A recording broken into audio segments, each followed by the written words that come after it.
मैं मोहम्मद अमीन साहब आपके पास आना चाहती हूँ कि एक पूर्व संयुक्त निदेशक के तौर पर चुनाव आयोग की कार्यप्रणाली को देखते हुए आपको क्या समझ में आता है? क्या ये मांग व्यावहारिक है कि 100% मिलान वोटिंग मशीन और वीवीपैट की पर्चियों का किया जाए?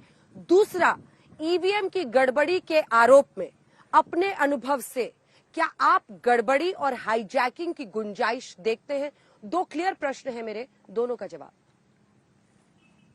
पहले तो अंजना जी, मैं आपको धन्यवाद दूंगा कि आपने मुझे इस मामले में डाला है। तो मैं आपको पूरी बात बताना चाहूंगा कि जो हमारी ईवीएम्स हैं, वो ईवीएम को सुप्रीम कोर्ट ने भी वैधानिक बताया है और इनके जो अपोजिशन के जो ब्लेम थे उनको खारिज कर दिया है। और ये कहा है कि हमारी जो ईवीएम मशीनें हैं इलेक्शन कमीशन की, वो बिल्कुल फूल प्रूफ हैं और उसमें कोई गड़बड़ी नहीं की जा सकती।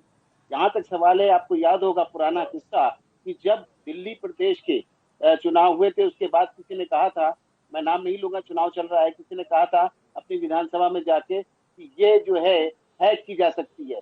मैं आपके जो करोड़ों करोड़ दर्शक हैं उनको क्लियर करना चाहूंगा कि अमेरिका वगैरह में इसलिए बैन हुई है, वहां पर ये इंटरनेट से कनेक्टेड है। इंटरनेट से कनेक्टेड है। आपके आपके जो दर्शक है उनको पता होना चाहिए, ये ईवीएम मशीन इंटरनेट से कनेक्टेड है, इसलिए हाईजैक हो सकती थी, इसलिए उन्होंने बैन किया। हमारे देश में ये बैटरी ऑपरेटेड है, टोटली बैटरी ऑपरेटेड है। और ये मशीन जो है जस्ट लाइक ए कैलकुलेटर है। कैलकुलेटर जो लिखा जाएगा या डाला जाएगा वो उसी का रिजल्ट देगा। इसलिए ये कहना इन लोगों का बिल्कुल निराधार है और ईवीएम में कोई बेईमानी हो सकती है। मैंने भी इलेक्शन कराए हैं, मैंने भी काउंटिंग कराई है, कहीं भी इस तरह की बातें नहीं है। अगर इन लोगों अभी एक चीज और मैं बता दूं आपको, ये लोग कहते हैं कि बैलेट से कराना चाहिए, तो बैलेट और ईवीएम का फर्क बता देता हूँ। बैलेट में क्या करते थे ये लोग कि लास्ट में 1 घंटे आधे घंटे के अंदर अपने ठप्पे मारते थे और ठप्पे आधे घंटे के अंदर 1000 से 2000 वोट तक से भर देते थे। जाली वोटिंग होती थी। लेकिन अब इसमें प्रॉब्लम क्या है कि सिस्टम टेक्निकल है। ये पहले तो हमारी कंट्रोल मशीन है, जब वो कंट्रोल देगी, मिल भी जाते हैं, तो कंट्रोल अगर मशीन दबाई जाएगी तभी उसका वोटर खुलेगा ईवीएम का। और ईवीएम में जब पड़ेगा एक वोट, उसके बाद लॉक हो जाती है। तो इस कारण से कम 17 सेकंड का गैप होता है। इसलिए ये लोग चाहते हैं कि बैलेट से चुनाव होना चाहिए, जो बिल्कुल निराधार है। अब सवाल इस बात का है कि जो आपने दूसरा क्वेश्चन कहा था कि मुझे दोबारा रिपीट करेंगे प्लीज? दूसरा क्वेश्चन वही मैं कह रही थी कि जो ये विपक्ष का आरोप है कि हाईजैक कर ली जा रही हैं मशीन्स, क्या ये मुमकिन है? पहला 100% मिलान का था पर्चियों के साथ, और दूसरा था कि क्या पूरे सिस्टम को हाईजैक किया जा सकता है? मैं सिरे से नकारता हूं। इलेक्शन कमीशन बिल्कुल निष्पक्ष चुनाव कराता है, उसकी वैधानिकता आप देखिए। अभी तेलंगाना के चीफ मिनिस्टर बोल रहे थे, मैं क्लिपिंग देख रहा था। उनको शर्म आनी चाहिए इस बात को कहने के लिए कि एक ईवीएम गलत है। क्यों? अभी अभी ताजा कुछ महीने पहले ही जीत के आए हुए सीएम अब वो इस तरह की बातें करते हैं, इसको बैलेट से चलाना चाहिए। क्या उनको एक्सपीरियंस नहीं है? इससे पहले ममता जी ने कई बार सवाल उठाए थे बंगाल के इलेक्शन में, लेकिन आपने देखा कि वो आज भी बैठी हैं। इससे पहले भी 10 सालों तक बैठी रही, जिसमें कि यही ईवीएम थी, यही हमारे चुनाव अधिकारी थे, यही लोग थे। हमारे लोग निष्पक्ष चुनाव कराते हैं। इतना क्लियर चुनाव पूरी दुनिया में कहीं नहीं होता। कितना सिस्टमेटिक है, इसकी दुनिया तारीफ करती है। इस तरह की बातें करना, मैं समझता हूँ हारने की कगार पर जो होता है वो कहता है एम्पायर बेईमान है। हमेशा इलेक्शन कमीशन के ऊपर ये बात की जाती है, लेकिन मैं इसको सिरे से नकारता हूँ। और टेक्निकली बिल्कुल सही है हमारी ईवीएम मशीन। और वीवीपैट की जहां तक सवाल है, मैं आपको बताना चाहूंगा कि वीवीपैट के अंदर जो सेकंड्स के लिए 7 सेकंड्स के लिए वो देखते हैं किसने वोट डाला। यही लोग पहले कहा करते थे कि ईवीएम में जो मैंने वोट डाला है हमें नहीं पता कि कहाँ गया है। तब ये सारी पार्टियों को बताया गया। रिसर्च के बाद ये इलेक्शन कमीशन ने वीवीपैट मंगाई मशीन, और पहले इन लोगों को दिखाया, डेमोन्स्ट्रेट किया कमीशन में, उसके बाद ये लागू की गई।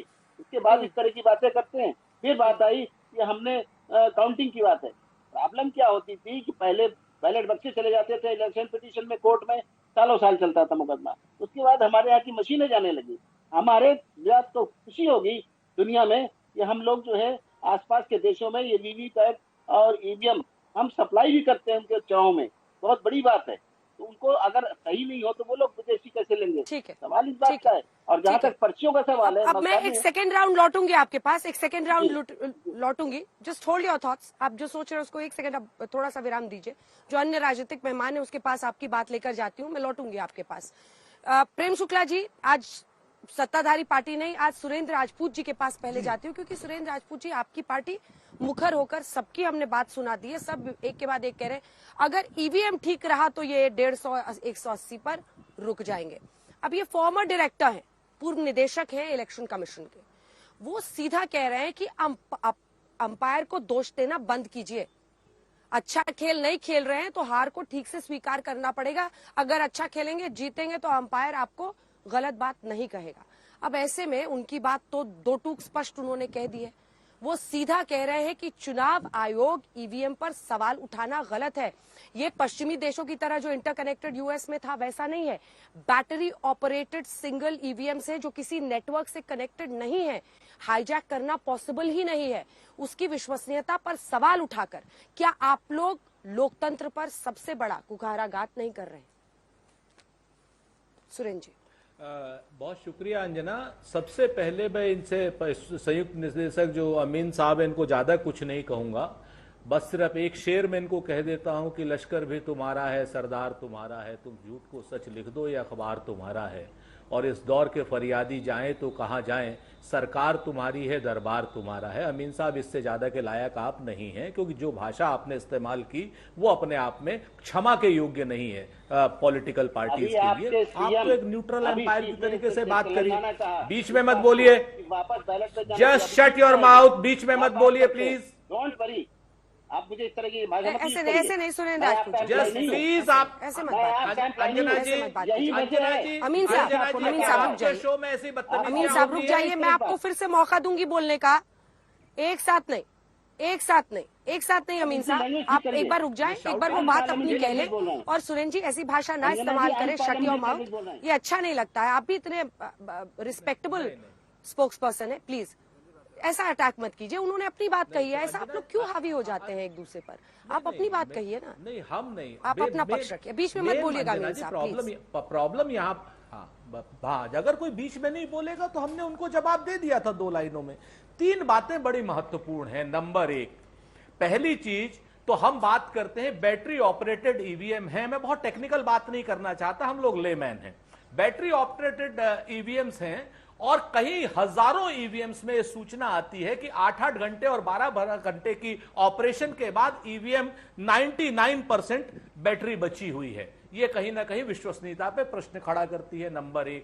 नंबर 2, ये जो पूर्व निदेशक साहब कह रहे हैं इस बात को, जो बात आज हम विपक्ष में रह करके कह रहे हैं, ये सारी बातें लाल कृष्ण आडवाणी ने और एक इनके जो एनालिस्ट हैं आज की डेट में राज्यसभा के मेंबर भी बने हुए हैं, हम कोई नई बात नहीं कह रहे हैं। 2009 से 2012 के बीच में लाल कृष्ण आडवाणी जी सुप्रीम कोर्ट गए थे, सुब्रमण्यम स्वामी जी सुप्रीम कोर्ट गए थे और इनके एक राज्यसभा के मेंबर ने इस ईवीएम के खिलाफ किताब लिखी थी। तो आज की डेट में जो भाषा का इस्तेमाल ये हमारे लिए कर रहे हैं, क्या उसी भाषा का इस्तेमाल इनकी हिम्मत, हैसियत और हौसला है कि भाजपा के लिए भी करें? दूसरी बात। तीसरी बात, लोकतंत्र लोकलाज से चलता है और विश्वसनीयता से चलता है। अगर एक बड़े हिस्से को देश में ईवीएम पर अविश्वास है, एक बड़े हिस्से को अगर अविश्वास है, तो ये या तो चुनाव आयोग की और सरकार की जिम्मेवारी की 100% विश्वास उस पर दिलाए, और नहीं तो उस सिस्टम को चेंज करने की बात करें। हम क्या कह रहे हैं? हम कह रहे हैं ये सिस्टम भी रखिए आप, कोई दिक्कत नहीं है।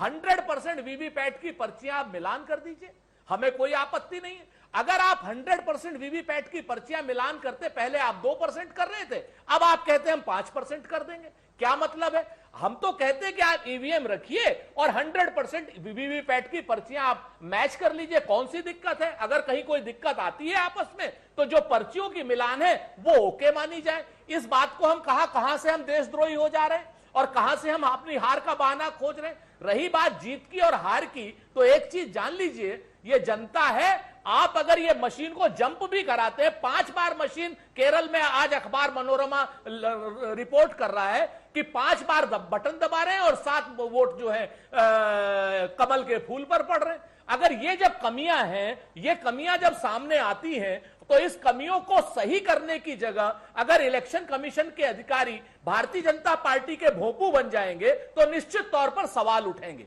और इस तरीके के सवाल जब हम उठाते हैं तो भारतीय जनता पार्टी बोले, प्रेम शुक्ला जी बोले, कोई बात नहीं, ये हमारे पॉलिटिकल अपोनेंट है। लेकिन जब इलेक्शन कमीशन का कोई अधिकारी एजेंट प्रोवोकेटियर की तरीके से बात करेगा तो निश्चित तौर पर उसको जवाब करारा मिलेगा।